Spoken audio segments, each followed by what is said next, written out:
Fantastic. Thank you sir. నువ్వు పాడింది ఏ రాగం తల్లి? హిందోళం సార్. హిందోళం అంటే సారీగమా అలా. నువ్వు ఎలా అన్నావు? సగం మద. మరి ఏది? హిందోళంలో రీ ఉండదు సార్. ఈ పర్టికులర్ సీన్ గురించి చెప్పాలి. నేను జనరల్గా అక్కడ ఎక్కువ ఆర్టిస్టులతో ఇంటరాక్ట్ అవుతూ వాళ్ళతో మాట్లాడుతూ సరదాగా చేస్తుంటాను.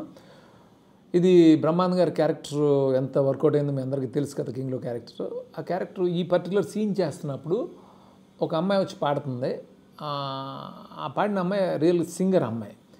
ఆ అమ్మాయితో నేను ఇలాగా చెప్పినప్పుడు హిందోళం గురించి మాట్లాడేదో అతను మిస్టేక్ ఐడెంటిఫై చేసి తన సుపీరియారిటీని చూపిస్తుంటాడు. నిజానికి ఈ డజంట్ నో ఎనీథింగ్, ఎవరు మ్యూజిక్ డైరెక్టర్కి అనేది అక్కడ విషయం. సో అప్పుడు హిందోళం గురించి మాట్లాడుతున్నప్పుడు ఎలా చేయాలి అంటే అమ్మాయి చెప్పింది హిందోళంలో రీ ఉండదు అనే విషయం నాకు ఆ అమ్మాయి ద్వారా తెలిసి నేను అది ఇన్కార్పొరేట్ చేసి రాసి అది చేశాను. అది చేసాం, అది బాగా వర్కౌట్ అయింది. దేవి రీ రికార్డింగ్ చేస్తున్నప్పుడు నన్ను అడిగాడు, భయ మీకు హిందోళంలో రీ ఉండదని మీకు ఎలా తెలుసు అని నన్ను అడిగాడు. అడిగితే నాకు తెలీదు, అమ్మాయి చెప్పింది అక్కడ సింగర్ అంటే. అది నిజంగా నేను షాక్ అయ్యాను, భయ హిందోళంలో రీ ఉండదని మీకు ఎలా తెలుసు అంటే అది నాకు గుర్తొచ్చింది. ఇప్పుడు ఏం చంపక్ సేట్ మందిని పరేషాన్ చేస్తున్నావు, ఏం కథ? కథలు చెప్పడానికి నేను హరిదాసుని కాదు, చంపక్ దాసుని. నేను పరేషాన్ చేయట్లా, ఫైనాన్స్ చేస్తున్నాను. ఏందిరో వాల్యూమ్ పెంచినావు? పెంచక నేను చూసి పోసేసుకుంటా అనుకున్నావా? ఇది వ్యాపారం. నేను స్ట్రాంగ్గా బిలీవ్ చేసేవాడిని, ఎంత పెద్ద సినిమా చేసినా సరే, ఎంత సీరియస్ థీమ్ అయినా సరే దాన్ని ఎంటర్టైన్గా చెప్పాలని. ఫ్రాంక్గా మీరు చూస్తే దూకుడు అనేది చాలా సీరియస్ థీమ్, ఒక ఫాదర్ అండ్ సన్ ఎమోషన్కి సంబంధించిన సినిమా అది.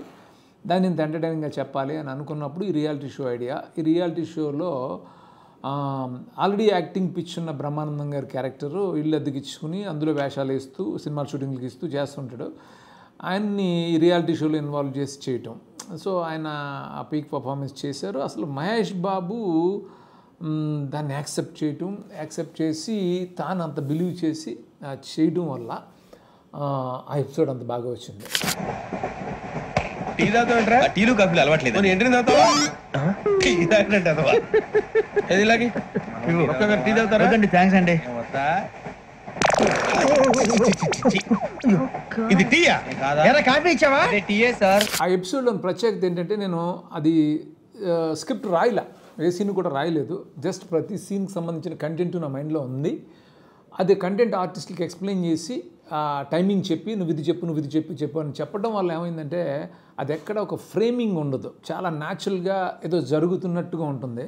అది ఇన్ని ఇయర్స్ అలా ఉండడానికి రీజన్ ఆ రియల్ న్యాచురాలిటీ, అది అలా చేయటం.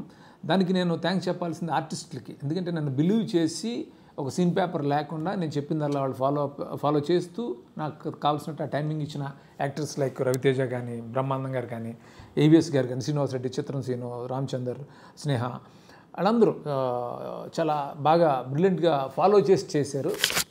అలాంటి train episode after long 20 years తర్వాత, ఆఫ్టర్ లాంగ్ టైం 20 years తర్వాత మళ్ళీ నేను విశ్వంలో రిపీట్ చేయటం అంటే చాలా ఆలోచించాను.